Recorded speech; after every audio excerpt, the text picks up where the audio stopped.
दोस्तों, पिछली कहानी में हमने देखा था कि काइजी कार्ड वाला गेम जीतकर टीआई कॉर्पोरेशन के चंगुल से बच जाता है, लेकिन अपने जुए की लत की वजह से फिर से वो कर्जे का शिकार बन जाता है और अब फिर से काइजी हमारा अंडरग्राउंड वर्कर बन चुका है। यहाँ पर काइजी अपने लीडर के साथ डाइस वाला गेम खेल रहा होता है और अगली बारी में काइजी अपनी पूरी कमाई लगा देता है, जो कि 150 रुपए होती है। ये देखकर सभी मजदूरों में भी जोश आ जाता है और वो भी अपना सारा पैसा लगा देते हैं, लेकिन इसका लीडर धोखा देता है और जीत जाता है। लेकिन इन सभी को इसकी चाल समझ में आ जाती है और फिर लीडर इन्हें बढ़ते पैसे देता है। इस माइन का असूल था, अगर ये लोग ज्यादा पैसा देंगे तो ये एक दिन के लिए बाहर जा सकते हैं। लीडर कहता है कि भले ही तुम एक दिन के लिए बाहर चले जाओ, लेकिन आला तुम्हें इसी ही माइन में है और यहीं पर ही तुम पूरी जिंदगी मजदूरी भी करोगे। ये सुनकर सभी मजदूर तय करते हैं कि ये सभी अपने पैसे देकर सिर्फ एक मजदूर को बाहर बेचेंगे, ताकि वो खूब सारे पैसे कमा कर इन सभी का खर्चा चुका सके और ये लोग भी यहाँ से रिहा हो जाए। इसके लिए सुना जाता है दोस्तों काइजी। बाहर काइजी की मुलाकात होती है कंपनी के टीआई हेड योशिशिरो शाकी से। यहाँ पर कुरोसाकी कहता है कि तुम्हारे पास 14 दिन की आजादी है और साथ ही 1 मिलियन येन है, तुम इनको कैसे भी यूज कर सकते हो। इस पर काइजी कहता है कि मैं इसको 1 मिलियन से 200 मिलियन कर दूंगा और अपने सभी 25 दोस्तों को यहाँ से लेकर मिल जाऊंगा। इसके बाद काइजी को बेहोश करके यहाँ से बाहर निकाला जाता है। काइजी को वक्त बताने के लिए एक घड़ी भी दी जाती है, जिसमें अभी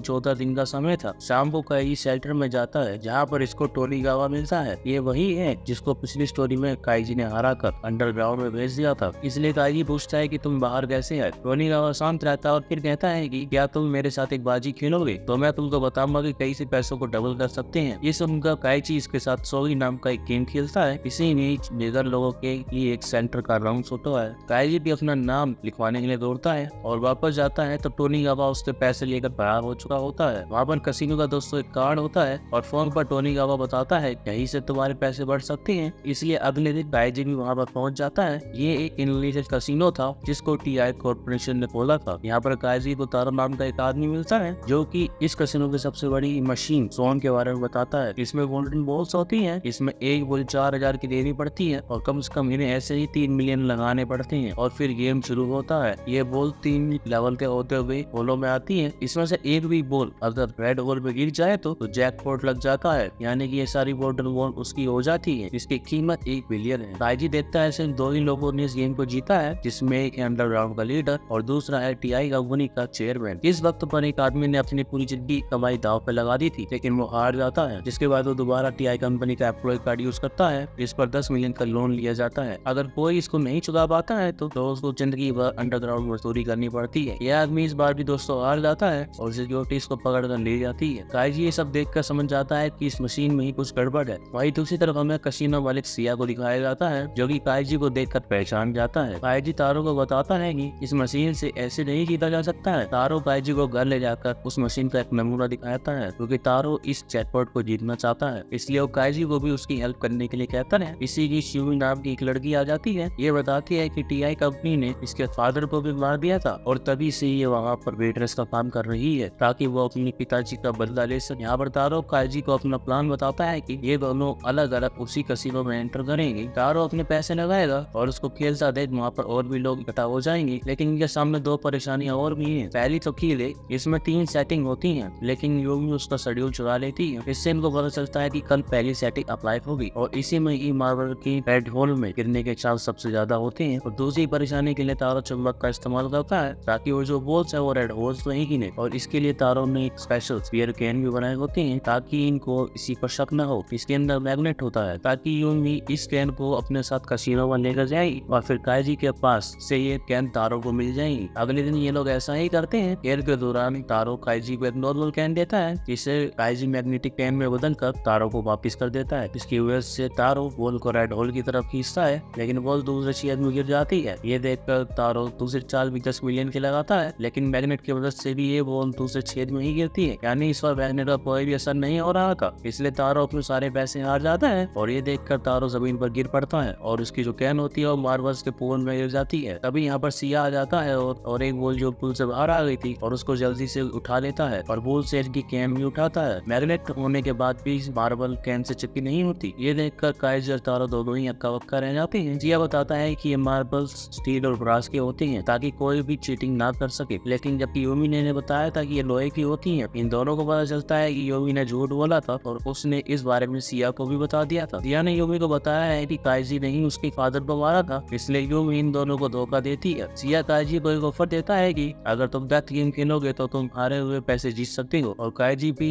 इस बात पर राजी हो जाता है। और इसी बीच काइजी को यह भी पता चलता है कि टोनीगावा भी सिया के लिए ही काम करता है। शाम को काइजी गेम खेलने के लिए पहुंच जाता है और इस गेम का नाम होता है राजकुमारी और गुलाम। इस गेम को देखने के लिए बहुत सारे लोग आते हैं। इस गेम में 3 डॉग्स होते हैं, एक में राजकुमारी बंद है और बाकी 2 में भोगे शेर। अब गुलाम जो है उसके पास तीनों के बटन है, इसमें से जो भी वो बटन दबाएगा वही डोर खुल जाएगा, लेकिन सही बटन किससे खुलेगा वो सिर्फ राजकुमारी और ऑडियंस ही जानती है। सबसे पहले उस आदमी को लाया जाता है जिसने उस दिन जैकपॉट हारा था। पिंजरे में इसकी गर्लफ्रेंड होती है, लेकिन ये उस आदमी को गलत बटन बताती है, जिससे शेर का पिंजरा खुल जाता है और ये आदमी उसका निवाला बन जाता है। झूठ बोलने वाली लड़की को 3 मिलियन का इनाम दिया जाता है। इसके बाद बारी आती है काइजी की। इसकी राजकुमारी थी यूमी। इसी बीच एक आदमी आकर यूमी को भड़काता है और यही है तुम्हारे फादर का पूरी, और राउंड शुरू होता है और इन लोगों को नंबर पता चल जाता है। ये मास वाला आदमी काइजी को सही नंबर 2 बताता है, वही यूमी नंबर 3 बताती है और इस पर तारो बोलता है ये दोनों झूठे हैं, यानी नंबर 1 सही है। काइजी को कुछ भी समझ नहीं आता। तभी साइड में खड़ा टोनीगावा उसको डिटरमिनेशन कहता है, इसका नंबर 3 था और ये सही बटन होता है, यानी यूमी काइजी का साथ दे रही थी। यूमी काइजी को बताती है कि ये लोग जानते थे कि तुम मुझ पर भरोसा नहीं करोगे, इसलिए मुझे सही नंबर बताने के लिए कहा। काइजी और तारो बहुत ही खुश होते हैं और जब ये अपने गोदाम पर होते हैं तो टोनीगावा काइजी की तरफ दोस्ती का हाथ बढ़ाता है और कहता है कि जैकपॉट जीतने के लिए मैं तुम्हारी मदद करूंगा। रात को चुपके से टोनीगावा काइजी कसिनो में घुसते हैं। ऐसे ही एक एक करके टोनीगावा हर एक कमरे में होल करता है। काइजी टोनीगावा को बताता है कि वो और फुनाई अब भी मजदूर हैं, लेकिन वो बाहर मजदूरी कर रहे हैं। जैकपॉट जीत कर मैं और लोगों को भी आजाद करा दूंगा, और अब यूमी भी इनका साथ देने में राजी हो जाती है, लेकिन ये लोग उस पर भरोसा नहीं करते। इधर सिया ने किलो को पास ठोक दिया था ताकि वो निकले ही नहीं। आज काइजी के पास बाहर आखिरी ही दिन बचा था, इसलिए गेम खेलने के लिए कसीनो पहुंच जाते हैं। सिया देखता है कि मार्बल तो आसानी से किलो के बीच से निकल रहा है। ये देख सिया कहता है कि तुमने बॉल्स को बदला है और ये सब यूवी का क्या था, क्योंकि उसने कमरे में रिकॉर्डर छुपा दिया था। काइजी पूछता है कि तुमने हमारे साथ ऐसा क्यों किया कि मैं जीतने वाली पार्टी का साथ देती हूँ, अपने फादर की तरह बनना नहीं चाहती। अब काइजी अपना रियल गेम शुरू करता है, क्योंकि वो जानता है कि यूवी अब भी उन्हें धोखा दे रही है, इसलिए उसने असली प्लान बाहर बनाया था। यहाँ पर सिया देखता है कि मार्बल का तो वही साइज है, बल्कि इस बार काइजी ने मार्बल नहीं गेज बदला था, और ये सब उन्होंने कमरे में छेद की मदद से किया था, जो कि काफी समय से कर रहे हैं। और साथ ही काइजी को यही पता चल गया कि आखिरी मार्बल रेड होल की तरफ क्यों नहीं जाता, क्योंकि सिया ने इस मशीन को एक तरफ चुका दिया था। इसलिए जब काइजी इस बार बॉल गिरता है तो रेड होल की तरफ जाती तो है, पर अंदर तो नहीं जा पाती। सिया को भी समझ नहीं आ रहा था कि ये मार्बल रेड होल की तरफ कैसे जा रही है। तभी इसको समझ में आता कि काइजी ने न सिर्फ ये मशीन बल्कि पूरी बिल्डिंग ही अपोजिट साइड में झुकाती है, और ये देखकर सिया भी अपनी चाल चलता है और दूसरी तरफ मशीन को झुका देता है। पहले तो राउंड में काइजी को जैकपॉट जीतने में काफी मुश्किल होती है। अब काइजी देखता है कि मशीन आगे की तरफ झुक गई है, इसलिए वो तारो और टोनीगावा को लेकर बाहर जाता है और तारो से उसके आखिरी 2 मिलियन ले लेता है, क्योंकि काइजी के सारे पैसे खत्म हो चुके थे। इसलिए वो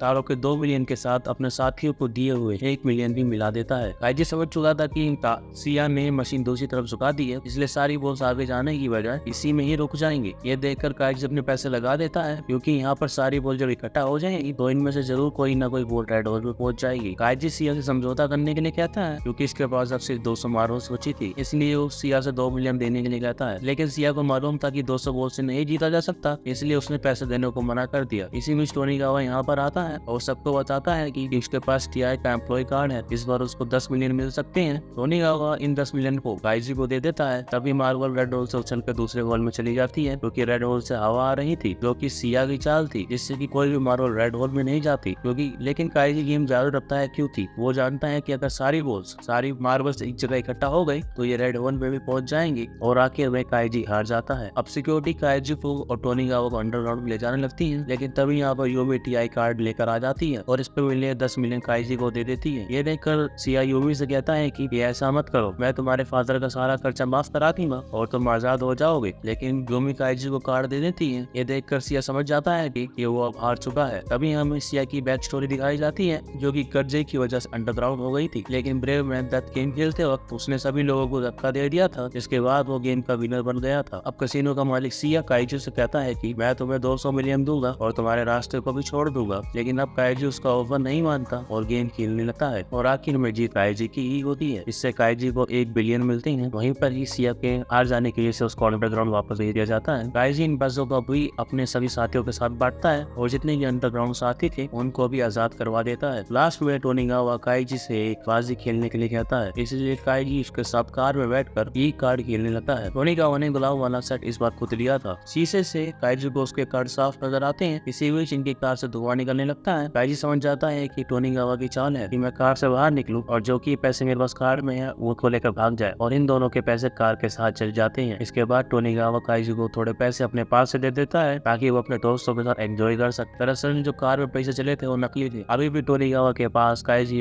के पैसे थे जिनको लेकर वो चला जाता है और काइजी फिर से गरीब ही रह जाता है। इसका चूतिया पटना पक्का है, लेकिन अब उसकी जिंदगी आजाद थी। और यहीं पर हमारी इस मूवी की कहानी खत्म होती है। जिसको ये वीडियो पसंद आई, वीडियो को लाइक, चैनल को सब्सक्राइब जरूर करना।